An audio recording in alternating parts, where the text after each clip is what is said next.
दोस्तों और साथियों, हमारी उम्मीद है किताब के इस YouTube चैनल पर मैं इंतखाब आलम आप सबकी मौजूदगी का एक बार फिर से स्वागत करता हूं। दोस्तों, आज हम उस मुद्दे पर बात करने वाले हैं जिस मुद्दे ने हमारे इस खूबसूरत देश हिंदुस्तान में धार्मिक द्वेष की जहरीली फसल को बहुत लंबे समय तक सींचा है। आप समझ गए होंगे कि मैं किस मुद्दे की बात कर रहा हूं। जी हाँ, मैं राम जन्मभूमि बाबरी मस्जिद विवाद की बात ही कर रहा हूं।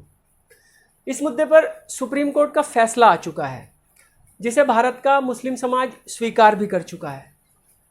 इस मुद्दे पर पहले ही इतनी बातें की जा चुकी हैं कि कोई और बात या कोई नई बात अलग से इस मुद्दे पर करना आज की परिस्थितियों में ठीक नहीं। इसलिए यहाँ हम केवल इस मुद्दे से जुड़े उन पहलुओं पर ही बात करेंगे जो भारतीय मुस्लिम समाज के लिए उसकी देशभक्ति और उसके आत्मसम्मान से जुड़े हुए मुद्दे हैं। जैसा कि आप जानते हैं, उत्तर प्रदेश के अयोध्या में स्थित बाबरी मस्जिद एक मुग़लकालीन मस्जिद या मुग़लकालीन इमारत थी जिसे 6 दिसंबर 1992 के दिन ढहा दिया गया। इस मस्जिद पर आरोप यह था कि इसका निर्माण एक हिंदू धार्मिक स्थल को गिराकर किया गया है, जिसके जो भी उपलब्ध साक्ष्य थे या हैं उनके सही या गलत होने पर दोनों समुदायों यानी हिंदू समुदाय और मुस्लिम समुदाय के अपने अपने तर्क हैं। यूँ तो ये विवाद लगभग 150 साल पुराना विवाद है, जिस पर पहला मुकदमा 1885 में दाखिल किया गया था, लेकिन इसे भारतीय मुस्लिम समुदाय द्वारा हिंदू समुदाय के साथ किए गए एक ऐतिहासिक अन्याय के रूप में प्रचारित करने का काम भारतीय जनता पार्टी के पूर्व अध्यक्ष और देश के पूर्व उप प्रधानमंत्री श्री लालकृष्ण आडवाणी जी को जाता है, जिन्होंने 1990 में अपनी राम रथ यात्रा के द्वारा हिंदू धर्म के मानने वालों को इस मुद्दे की ओर लामबंद करना शुरू किया और अंततः दिसंबर 1992 में बाबरी मस्जिद का भौतिक अस्तित्व मिटा दिया गया। इस घटना के बाद से लेकर आज तक, आज इस खास क्षण तक इस देश में एक भी चुनाव ऐसा नहीं हुआ जहां इस मुद्दे को भुनाने का प्रयास न किया गया। भारतीय मुस्लिम समुदाय के साथ देशद्रोही, गद्दार, मुगलजादे, मुल्ले आदि अनेक शीर्षक इस घटना के होने के बाद ही जोड़ दिए गए। उसे अपमानित करने और उसे देश के विरुद्ध साबित करने के अनेक उदाहरण भी इस घटना के बाद ही जन्म लेते हैं। अन्यथा इससे पूर्व भारत में मुस्लिम समुदाय के प्रति वैमनस्य का माहौल इतना अधिक व्यापक नहीं था। साथ ही साथ एक प्रकार की धार्मिक आस्था को दूसरे प्रकार की धार्मिक आस्था से बड़ा या छोटा साबित करने की कुंठित मानसिकता का जन्म भी इस घटना के बाद ही होता है।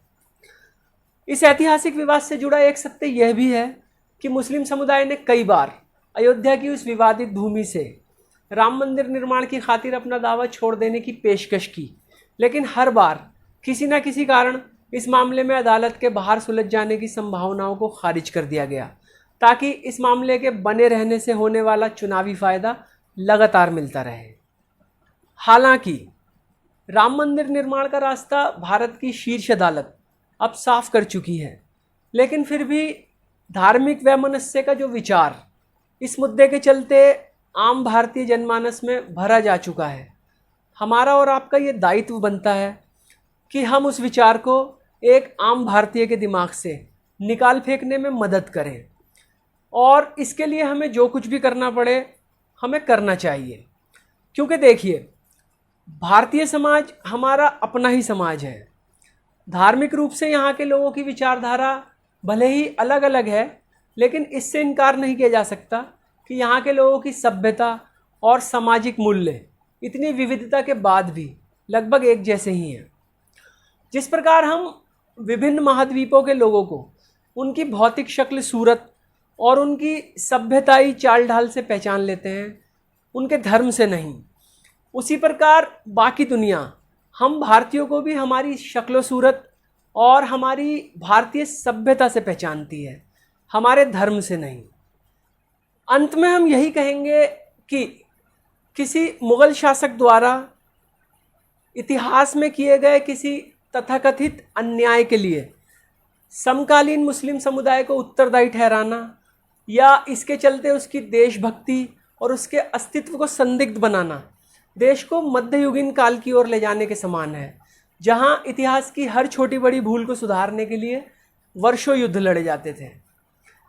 आधुनिक वैश्विक परिस्थितियां किसी भी देश को इस सोच के साथ जीने की इजाज़त नहीं देती, और यदि फिर भी कोई देश इस मानसिकता के साथ जीना चाहे कि पहले वह इतिहास को दोबारा लिखेगा और फिर बाकी दुनिया के साथ आगे बढ़ेगा, तब जल्दी ही विकास और आधुनिक जीवन की इस वैश्विक प्रतिस्पर्धा में वो देश पिछड़ जाएगा, पीछे रह जाएगा।